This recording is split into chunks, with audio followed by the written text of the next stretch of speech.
अब देख रहे हैं यंग बाइट्स, मैं हूँ आपके साथ पूजा ठाकुर। आज के हमारे वुमेन एम्पावरमेंट के प्रोग्राम में मैं आपकी मुलाकात करवाने जा रही हूँ head of department education department Jammu university and professor Renu Nanda ji हमारे साथ जुड़े हैं। इनसे इनकी जर्नी के बारे में जानेंगे कि किस तरह का बदलाव जो है इन्होंने अपने समय से लेकर अभी तक का देखा हुआ है।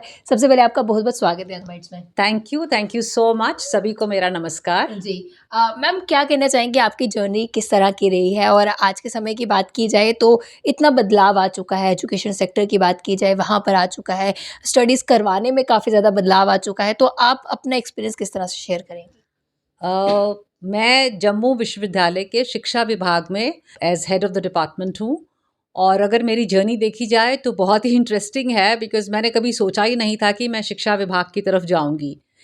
आई मीन खास करके टीचिंग की तरफ कि मैं पढ़ाऊँगी। मेरा तो था कि I wanted to do my higher studies and then maybe go on some kind of a fellowship to be pursuing higher studies.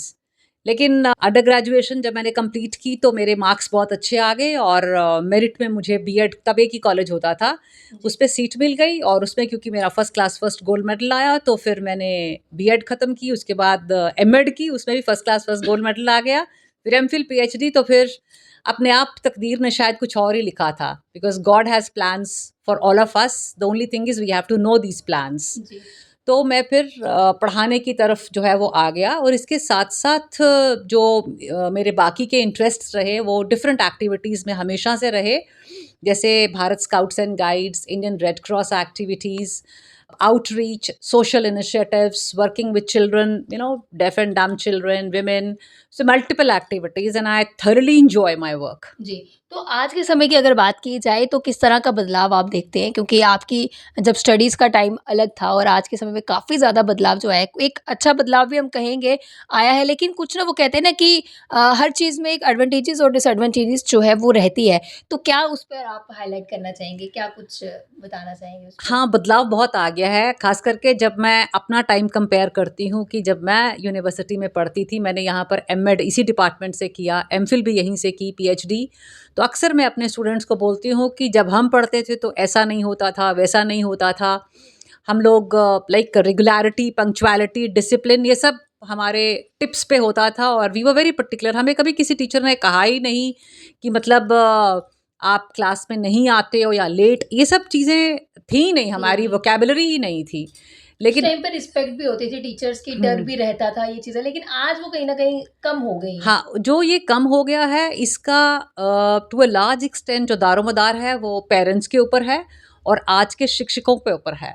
क्योंकि पेरेंट्स समझते हैं कि उन्होंने बच्चों को एक अच्छे स्कूल, मॉडर्न स्कूल में भेज करके अपना जो है रिस्पॉन्सिबिलिटी स्कूल को शिफ्ट कर दी है। और स्कूल ये समझता है कि पेरेंट्स, क्योंकि सब ये माना जाता है कि सब लोग पढ़े लिखे हैं, तो क्योंकि सब लोग पढ़े लिखे हैं तो ऑब्वियसली पेरेंट्स की रिस्पॉन्सिबिलिटी स्कूल खुद ही समझता है कि वो ज़्यादा है। तो अब इस टकराव में between the formal and the informal responsibilities वो किसी की भी ना होकर के रह गई हैं। बच्चे, अक्सर मैं देखती हूँ कि खास करके हमारी बच्चियाँ बहुत ही गुमराह होती हैं। Lack of confidence, lack of guidance, there is no counselling. Higher education तक पहुँच चुके हैं लेकिन अपनी मार्ग दिशा किसी को नहीं मालूम है कि किस रास्ते पे चलना है, क्यों चलना है, कितना चलना है। सो आई थिंक एक काउंसलिंग की और एक जैसे अवेयरनेस, जैसे आपका माध्यम है, ये बहुत अच्छा माध्यम है जो लोगों तक पहुँचेगा, खास करके हमारी बच्चियों तक, उनके पेरेंट्स तक, कि हमें हमारी दिशा के बारे में बचपन से ही पता होना चाहिए। We should know which way we want to go, और फिर उसी रास्ते पे हमें चलना है। It's very important. क्या लगता है आज की जो जनरेशन, उन्हें अगर कुछ समझाया जाता है वो समझते हैं? क्योंकि लैक ऑफ पेशेंस काफ़ी ज़्यादा आज की जनरेशन में जो है वो देखा गया है। पेरेंट्स भी उन्हें समझाते हैं क्योंकि पेरेंट्स ने इस तरह का माहौल जो है बनाया हुआ है कि वो पेरेंट्स की तक नहीं सुनते हैं।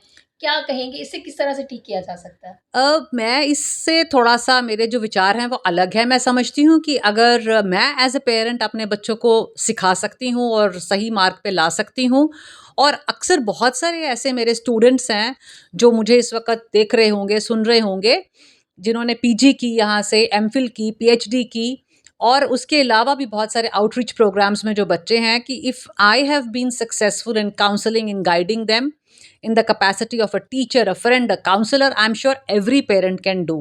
The only thing is कि हम अपनी रिस्पॉन्सिबिलिटी को ओन नहीं करते। जैसे मैं आपको बताऊं, हमारी नेशनल एजुकेशन पॉलिसी 2020 आई है, सब लोग ये क्या कह रहे हैं, सरकार का काम है, सरकार की पॉलिसी है। तो सरकार किसने बनाई है? जब लोगों ने सरकार बनाई है, हमें ये कहना चाहिए ये हमारी पॉलिसी है, क्योंकि ये पब्लिक डोमेन में कितने साल रही और उसके बावजूद सरकार ने पूरा का पूरा हमें समय दिया, आप अपने विचार दीजिए। अगर हम ना दें, ना ओन करें, इट इज़ आवर मिस्टेक। बिल्कुल।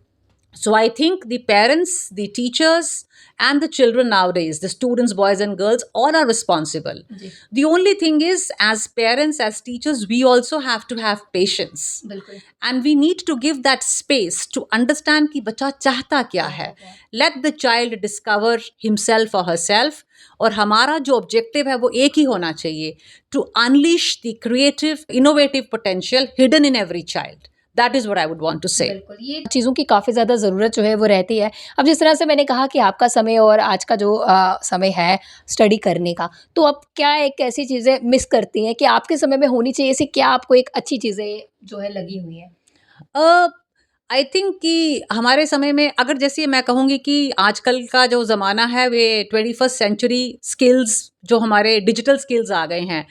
बट जब मैं अपनी पीएचडी याद करती हूँ तो मुझे लगता है कि जो मेरे गाइड थे प्रोफेसर गुलाम रसूल, वो मुझे कहा करते थे कि Renu, you are a practical PhD and you are far better in comparison to a PhD holder from the US, because तुमने जितना भी काम किया है अपने हाथों से किया है, मैनुअल वर्क। और वो लोग जो है वो सिस्टैट पैकेजेस लगा करके करते हैं, उनको अंडरस्टैंडिंग नहीं है। सो मुझे नहीं लगता है कि ऐसी कोई चीज़ मतलब मैं अब मिस कर रही हूँ। I don't think so it is like that. But yes, what is very important is कि हमें हमारे वैल्यूज़ को, हमें हमारे जो जिसको आप कहेंगे कि जो सेंटिमेंट्स, इमोशंस और जो चीज़ें हमारे संस्कार हमें हमारे बड़ों से मिलते हैं, अगर हम उसको अच्छे से प्रिजर्व करें, ट्रांसमिट करें, इनरिच करें, then we are successful as parents, as teachers, as counselors, as friends, as human beings, and we can contribute not only for the success of our own society in Jammu and Kashmir, but I think in India and at the global level as well. जी, तो जितने भी हमारे medium से आपको viewers देख रहे हैं, क्या कुछ एक मैसेज जो है आप उन्हें डिलीवर जो है वो करना चाहेंगे हमारे मीडियम से? क्योंकि एक वो कहते हैं ना कि मॉरल भी निकलता है कहीं न कहीं, मैसेज जो देते हैं, एक अच्छा उन पे छाप जो है वो पड़े, क्या कुछ रहेगा आपकी तरफ से, जो इस फील्ड में आना चाहते हैं, एजुकेशन फील्ड में आना चाहते हैं, उसके अलावा भी? मैं तो ये कहना चाहूँगी कि each one of you has the potential, you are the best. क्योंकि मुझे मेरे शिक्षक अक्सर ये कहा करते थे कि रेनू, जब पहली बार किसी से भी मिलो, इस कॉन्फिडेंस से मिलो, इस उत्साह से मिलो कि तुमसे बेहतर कोई नहीं है। You will be able to deliver very well. So I think each one of us needs to do that.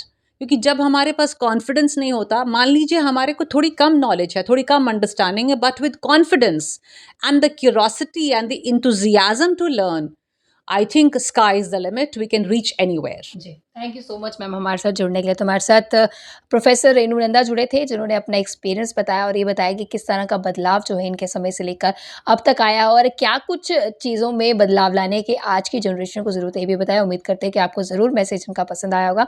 अगले वीडियो लेकर फिर मैं हाज़िर होंगी, तब तक के लिए आप देखते रहिए यंग बाइट्स, फिर जर्नलिस्ट अमन शर्मा के साथ मैं पूजा ठाकुर, यंग बाइट्स जम्मू।